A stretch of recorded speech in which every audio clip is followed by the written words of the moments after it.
Welcome back to Frost and Embers. Today we'll be making a potted toadstool. I've made a couple of these in the past and I've never been entirely happy with them, so the aim today is to have another go and see if I can actually bring my vision to life. Starting with a foil armature, clay is incredibly expensive and this just really helps to save on that cost. It also takes away a lot of the weight as well, so particularly for something like this where we might have more weight at the back instead of at the front of the sculpture, it prevents it from toppling over. Now that I'm happy with the shape, I'm going to go in with some masking tape and I'm just going to cover the foil armature. This just helps the clay to stick to the masking tape a little bit better than it does on the foil. Masking tape also gives you a much smoother base to work on, so just making sure you get that masking tape around all of those outer edges. Once it's completely covered, I'm going to get some conditioned clay and start just covering the base. At this point, I just want to get the base covered. I'm not particularly fussed about it looking overly smooth and even just yet. I can go in and do that a bit later. And then just covering the cap as well in exactly the same manner.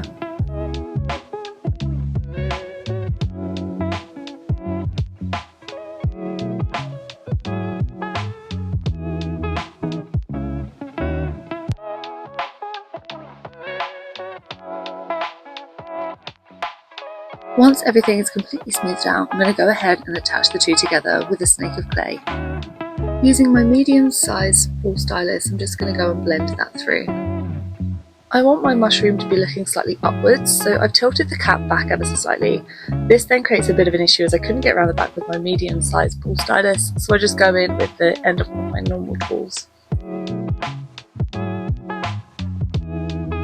Starting to build up the face, I'm going to go in and add just a bit of extra clay and gradually build this up to try and get a rough shape of a nice curved round face. I want the toadstool to have quite a young looking face, so I'm aiming to get some chubby cheeks in there and just have it looking really young and quite adorable in its style.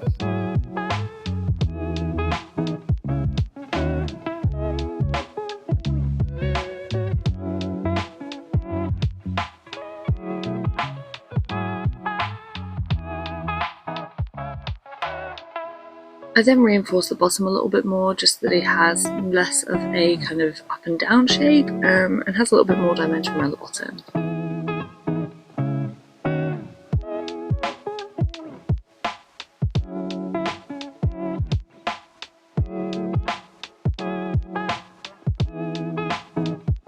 Moving on to the eyes, the windows to the soul. I bought these glass cabochons online and they allow you to be able to create your own eyes in a really easy, very effective manner. They came in a bunch of sizes, so I'm just testing out that this is going to be the right size for this mushroom. Once I'm happy with it, I'm just going to go ahead and stick it into some raw clay. I've pressed them in dome side down so that the flat side is facing upwards, and I'm just going in with some black clay to create the pupils. Then I'm just going in with a little bit of a copper shimmery metallic colour to give it a little bit of a nice iris effect. I just cover that completely and then I set it aside to dry. I need to make sure that they are absolutely dry before I use them because I've done that before and it is a horrible mess. Once they are 100% dry, I then pop them onto my mushroom and just figure out where I want their placement to be. Once I'm happy, I just firmly push those in. Here I've rolled out a very small teardrop shaped piece of clay and I'm going to push it on to create his nose. Before I commit to blending that in, I go in and create a couple of egg shaped pieces of clay to build up his cheeks.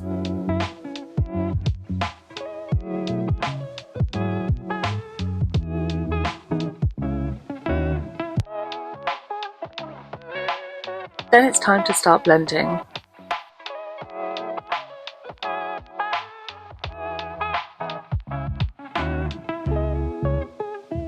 I generally find that silicone tools work best for blending clay. I just bought these off of Amazon a long time ago and they're pretty battered at this point, but I use them for nearly every project. They are absolutely brilliant.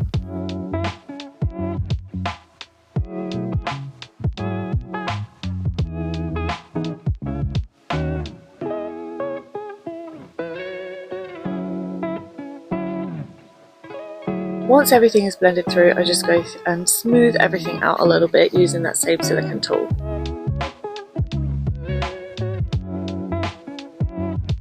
Starting on his mouth, this is something that has taken me forever to crack, but I watched a video recently and it was so helpful, I will link it below, that helps you to really build up realistic looking faces. You can make them really dramatic and you can really play around with how you want your faces to look.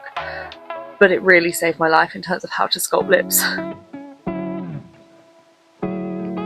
Then I use my double and probe tool. This is actually a dental tool. It works brilliantly for sculpting. I saw someone use it years ago and I ordered myself one and I have never ever looked back. Although I have caught myself on it a couple of times, it sits at the bottom of my sculpting bag like a snake ready to bite.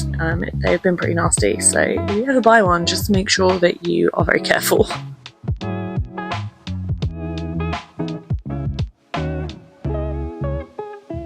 For the eyes, I've rolled a couple of snakes of clay, just very thin, and I'm going to underline that just to give it a little bit more definition around the eyes. I'm going to do the same and do this roll of another snake of clay to go over the top.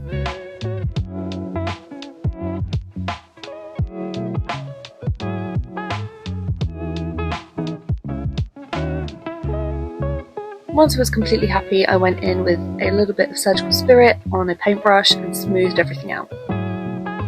Using the dental probe, I'm going to go in and create the gills. I actually didn't know what this was called or what their function was, so I looked it up very quickly, and apparently it is to help distribute the spores for mushrooms. I split it off into equal sections and then just go in and add those lines in more detail. I ended up ditching the dental probe in the end and using what I refer to as my pokey tool and just drawing in those lines in no particular rhyme or reason, just going in and making sure that it looked nice and busy all the way around.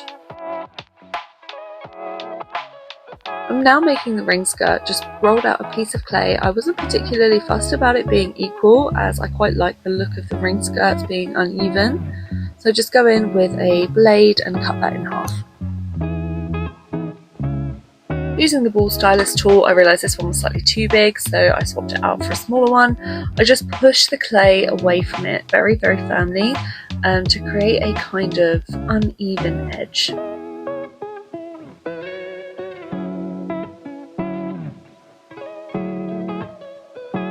I'm deliberately not precise with this because, again, I really like the uneven, the very different shape and texture all the way along. I think it definitely creates something that's a little bit more interesting to look at, and nature is never completely symmetrical, so I really like that kind of vibe.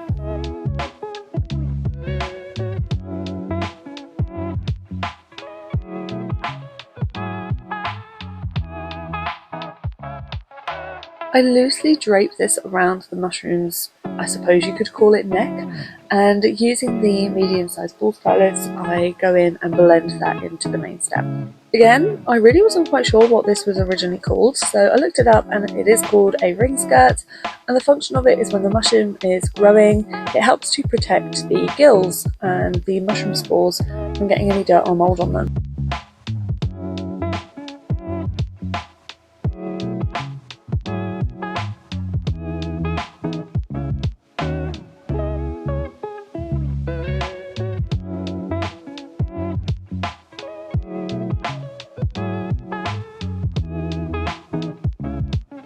I repeated that process again for the top layer, and again just went in and gently blended it onto the mushroom's so-called neck.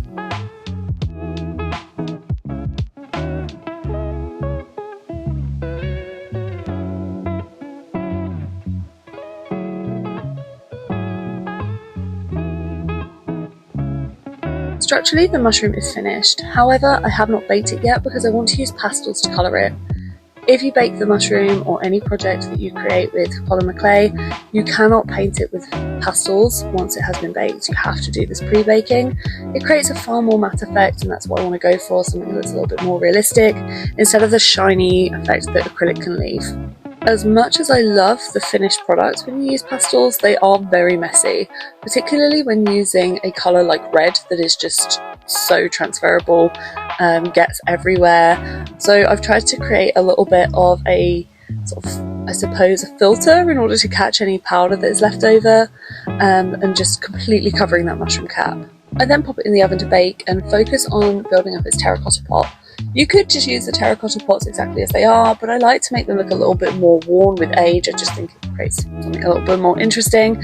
So I'm just mixing up some brown acrylic paint with quite a lot of water, really watering it down and gradually building up a very aged kind of look.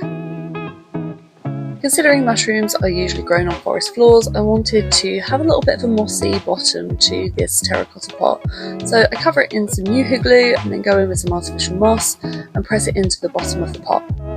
I appreciate it is not necessarily something you are going to see when you are looking at it when it's sat on a shelf, so I bring the moss up and over the top of the terracotta pot just to create, again, something that shows that the pot is a little bit aged and that the mushroom has been living here for some time. Then it's time for the label. I created these on Canva quite a while ago, and I'm just going in with a little bit of ink to make them look, again, a little bit old. You could equally do this with tea staining or coffee staining. I just thought this was very mess free and super quick, and then I just go around and cut that out. Once the mushroom is out of the oven, I go in with a little bit of decorator's cork to create its white spots. I've created toadstool spots in a variety of different ways. You could just use acrylic paint. I find that it creates a very flat texture and I quite like them to look a little bit textured and bumpy. I have used a variety of different things, but I just find that decorator's cork gives a really vibrant white as well as a nice texture. The white spots on a toadstool actually don't seem to have any particular function, but when the mushroom is growing, so to speak, it starts off as like a little white egg, and these are just leftover remnants of that, and they can even wash off in the rain.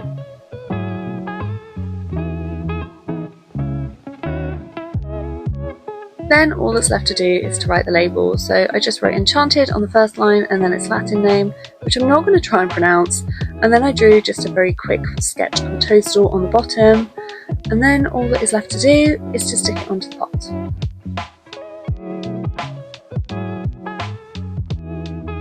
And finally, it's ready for the reveal.